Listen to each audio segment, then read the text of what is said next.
kan nikah itu bukan nyelesain masalah ya, tapi nambah masalah baru. Pokoknya kalau diri sendiri udah siap, baru deh pertanyakan hubungannya udah siap apa belum, pasangannya udah cukup settle apa belum mentalnya, terus kayak pokoknya udah siap apa belum gitu.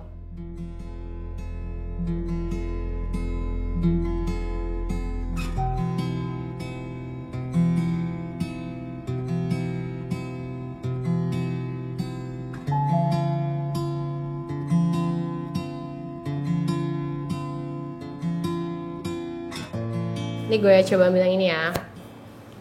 Yang pertama dulu nih, mencari. Kita main tanya jawab nih kayaknya. Coba gue buka. Nah, jadi tadi gue dikasih tahu ini kartu gue. Terus ini untuk kartu tantangannya, terus ini yang lo. Oke. Iya. 1, 2, 3. Kalah lo duluan.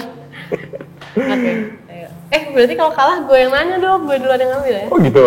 Boleh Gue kira gue yang nanya malah. Boleh. Gak apa-apa, santai. Oke. Apa hal yang pertama lakukan saat bangun tidur? Mensyukuri 10 hal berbeda setiap harinya. Iya, apa tuh lo tulis?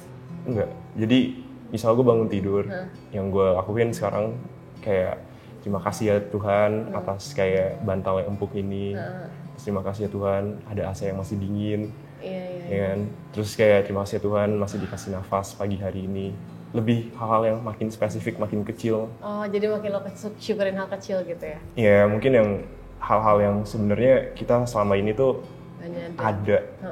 Dan itu sebenarnya mungkin sesuatu yang precious. Tapi karena selalu ada di situ kita nggak mensyukuri hal itu. Gitu ya? Wow, oke. Itu yang gue lagi lakukan sekarang ini sih. Itu lo lakuin berapa lama? Ya sebenarnya baru sebulan sih. Oh, itu bagus sih. tapi dampaknya lumayan ngefek banget sih. Keseharian jadi mood lo bagus gitu ya? Maksudnya lo akan menemukan banyak hal kan. Maksudnya either way itu is good news or bad news gitu. Cuman ketika lo bisa mensyukuri hal kecil itu semuanya kayaknya menjadi sesuatu jadi yang lebih ringan gitu ya? Iya, jadi sesuatu yang lebih ringan. Bisa dicoba, oke. Masukan menarik, oke. Lo mesti coba sih. Itu sih. 10 hal kecil yang ada di depan mata lo yang lo rasain detik itu gitu ya? Oke. Gitu sih. Oke, menarik. Boleh. Gimana? Gue? Iya. Apa asumsi terburuk dari orang lain terhadap kamu? Kalau misalkan ngobrol, gue tuh suka kayak nggak present, nggak connect gitu loh. Jadi gue suka kayak gimana? Terus orang tuh agak suka mendeskripsikan gue lemot. Padahal kalau dari akademis tuh kayaknya sih gue ngerasa gue nggak lemot gitu kan. Pede banget lo. Pede aja nggak apa-apa.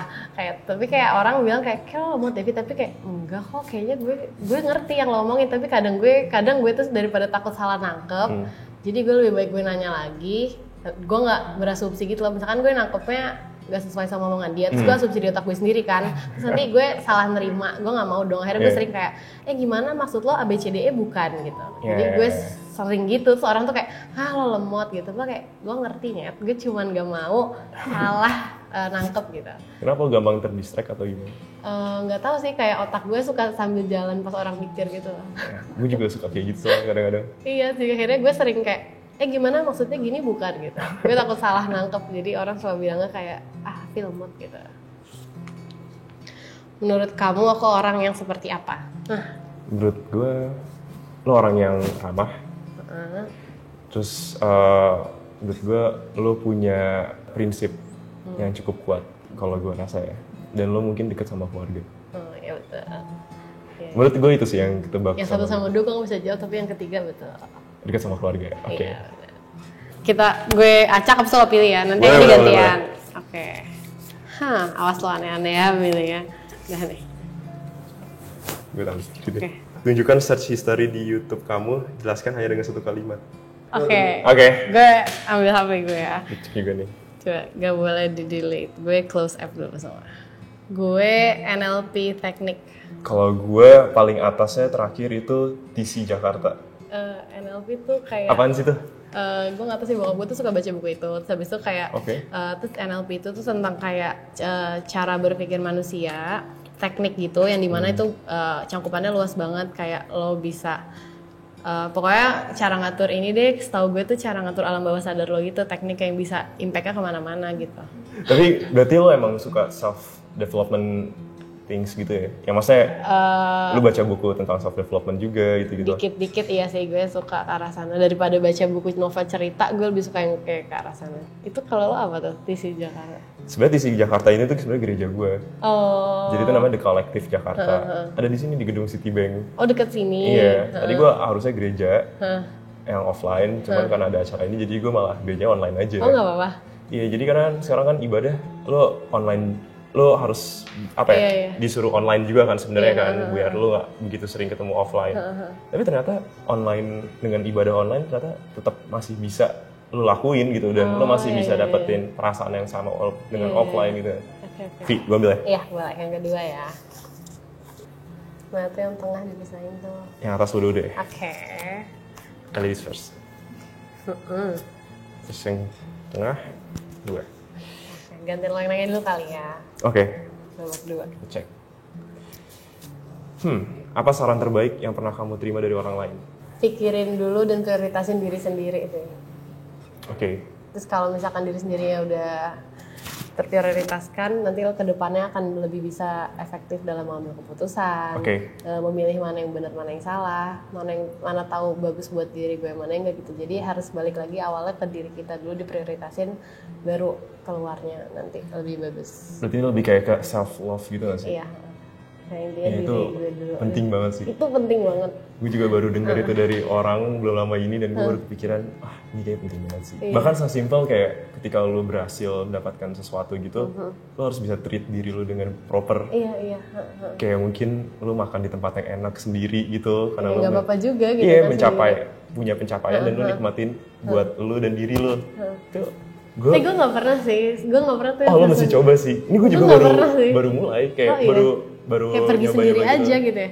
Iya, misalnya kayak gue akhirnya berhasil mencapai sesuatu gitu, achieve, abis itu gue mikir kayak gue harus reward diri gue deh, karena gue selama ini mungkin nggak pernah nge-reward. Kayak menurut gue kayak yalah lu belum nyampe yang titik gue ngerasa harus reward, tapi sebenarnya achievement kecil pun lebih baik lu reward aja. Iya sih. Mungkin kayak kalau cewek pergi ke salon mungkin. Iya, sepele itu ya. Sepele itu, tapi lu tahu kayak itu adalah rewarding buat lu. Iya. Oke, gue ambil ya. Apa satu hal yang menurut kamu paling penting dalam sebuah hubungan? Komunikasi. Iya. Di otak gue langsung penting komunikasi. Gue juga langsung. Tapi sebenarnya kayak komunikasi ada yang par dengan beberapa hal gitu sih. Iya. Kalau misal gue tambahin lagi kayak dengan komunikasi lo akhirnya bisa memanage ekspektasi antara kedua belah pihak. Gue next ya. Oke. Apa hal yang kamu pelajari dari hubungan romantis yang kamu miliki terakhir? Komunikasi tuh fondasi utama banget.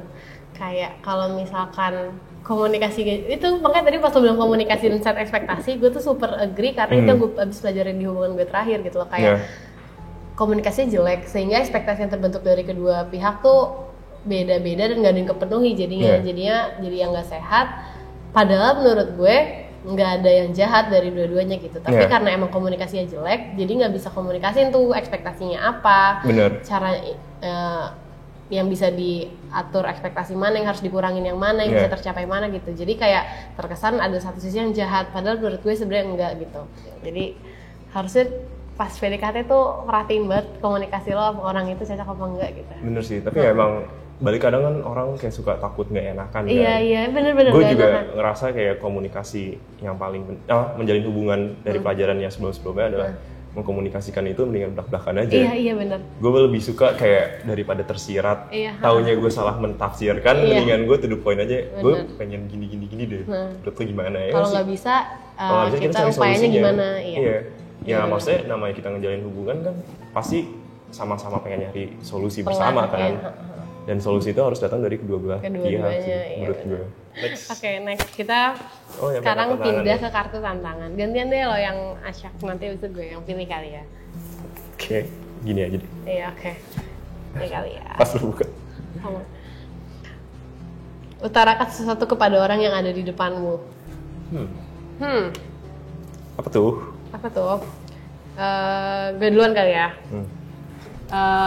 walaupun ngobrolnya singkat, tapi menurut gue lo lumayan ngajarin kayak harus lebih bersyukur. Tadi sih gue itu pertanyaan pertama yang lo bilang 10 hal yang harus disyukuri setiap baru bangun tidur. Terus gue kayak iya bener sih, itu tuh emang hal yang harus dilakuin. Terus gue langsung kepikiran gitu kayak terima kasih ilmunya. Ya, dan gue rasa lo akan menemukan banyak hal baru soal lo lakuin itu sih. Iya bener. Kalau dari lo? Masih terlalu singkat buat gue.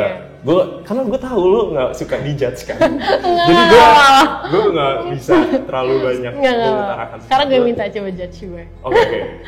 Tapi at least yang gue kenal dari lo mungkin bisa menghargai orang lain yang di depan lo dan atau orang lain di sekitar lo juga.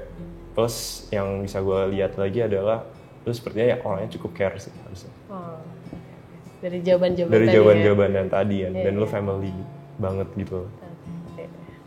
Oke. Bener gak sih? Bener. Oh bener. Nggak salah. Oke, kita pindah ke babak 3 ya. Oh 1 doang. Ini masukin aja, gue ngambil ini deh. Oke, sekarang kita pindah ke babak 3 ya. Babak 3 itu menerima. Ini kartu tantangan, ini lah. Oke. Gue ya next ya. Dalam satu kata apa yang menggambarkan percakapan kita sekarang? Thoughtful kali ya. Thoughtful ya? Singkat tapi thoughtful. Ini juga sih. Iya kan? Oke. Bagaimana kamu akan menceritakan aku kepada orang yang baru kamu kenal? Waduh. Which is lo dong? Iya. Ke orang yang baru gue kenal? Iya. Gue sih bakalan bilang sih, gue hari ini diajak kayak acara ini, akhirnya gue menemukan seseorang namanya Hafi, dan gue banyak cerita sama dia, gue banyak sharing, dan gue akhirnya bisa mengenal dia lebih. Lebih dekat. Mungkin emang sesuai dengan permainan ini ya, lebih dekat. Hebatnya yang bikin, gue mulai sih sekarang. Siap sih. Hebat. Gue akan menceritakan gitu sih. Iya. Gue ya gantian. Iya, oke. Menurut kamu kondisi seperti apa yang bisa meyakinkan seseorang untuk siap menikah? Waduh. Kayaknya siap menikah itu tuh harus pertama lihatnya ke diri sendiri dulu.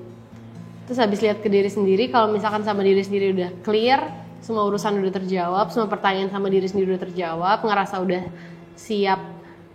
Kan nikah itu bukan nyelesain masalah ya, tapi nambah masalah baru. Pokoknya kalau diri sendiri udah siap, baru deh pertanyakan hubungannya udah siap apa belum, pasangannya udah cukup settle apa belum mentalnya, terus kayak pokoknya udah siap apa belum gitu hubungannya. Tapi yang pertama bangetnya lihat diri sendiri dulu sih. Jadi nggak bisa kayak pacarannya sedang happy mau nikah, menurut gue nggak bisa.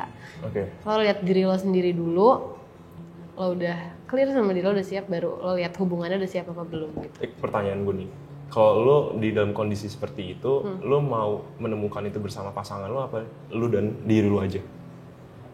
Jadi kan ada 2 tuh sebenarnya. Iya. Sebenarnya gue berharapnya sih gue udah cukup siap sama diri gue dari sebelum gue sama pasangan gue. Jadi kayak gue nggak mau pasangan gue bantu benerin diri gue gitu. Jadi at least gue juga udah bener, gue juga udah clear. Terus gue menemukan pasangan yang gue berharap seperti itu juga. Jadi ketika berhubungan ya efektif aja gitu, udah bukan ya sebenarnya saling bener-benerin tuh iya kan. Tapi kayak ya nggak sepenuhnya usaha dia untuk benerin diri gue lah gitu. Jadi at least dari diri gue nya udah siap dari sebelum gue berhubungan gitu. Oke. Itu dari gue. Oke, jadi kan ini kartu kita udah habis ya. Gue buka ini ya, yang kartu penutup terakhir. Boleh. Coba ya. Gue bacain aja ya. Setiap pemain menuliskan pesan untuk pemain lainnya. Berikan kepada orang yang dituju. Pesan hanya boleh dibuka dan dibaca ketika kalian sedang tidak bersama. Oke. Jadi kita nulis kayak surat gitu kali ya. Oke. Sip. Maaf kiri, makasih. Sorry ya. Lemping. Lo yang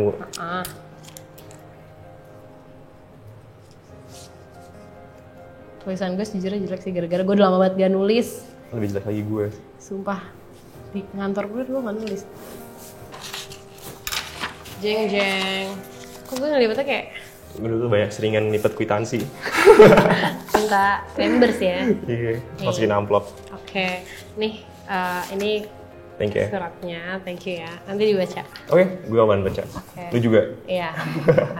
Intinya makasih, maksudnya ini bener sih efektif walau kartu ini bikin lebih dekat karena kayak walaupun gue baru ketemu lo tadi, gue bahkan gak tahu lo sama sekali sebelumnya, tapi kayak gue bisa ngerasa gue cukup mengenal lo dan kayak gue bisa berteman sama nih orang gitu. Iya.